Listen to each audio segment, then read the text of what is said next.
थरे गोटे गाँव में गोटे लोकटे बहुते गाई पोषी थिला। तो से गाईर गुरस रु से घी बनईकरी से टाउन के जेकरी बिकुला।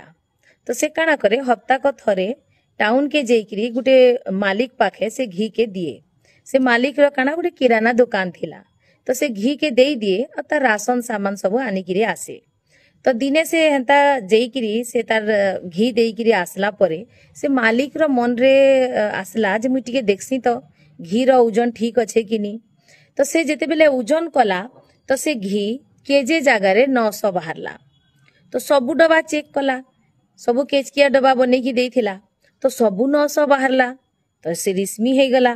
तो नेक्स्ट वीक रे आरो सप्ताह रे जेते बेले ई लोग फिर घी दे गला तो से मालिक कहला जे मुई तोरनु हेते दिन हेला कारबार करूचे आ तु मते धोखा दउजु, तोटा तो केजे नी था इसरा 900 ग्राम थिला। तो से लोग भी डरी गला। से डरी डरी ना टिके शांत हेकरी कहला, शांति रे कहला जे आज्ञा मोर तो किछि भूल नैनो। एक्चुअली काना हिचे ना हमर घरे ना मन खाली तकड़ी अछि, केजी तकड़ी, किंतु बटकरा नैनो।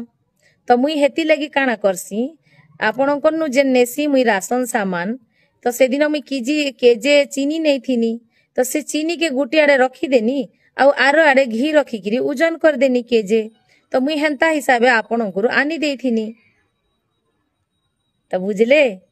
तो मालिक रो मुह ना हेन तल पड़ी गला।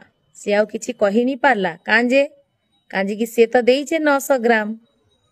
तो ठीक हेंता सांग माने आमे जेंता काम करमा ना हमको हेंते ही फल मिलवा। कहसन कि नी, जैसी करनी वैसी भरनी। भल काम करमा तो रिटर्न रे भल मिलवा, खराब काम करमा तो रिटर्न रे खराब ही मिलवा ना, है कि नी। जय मां समलई।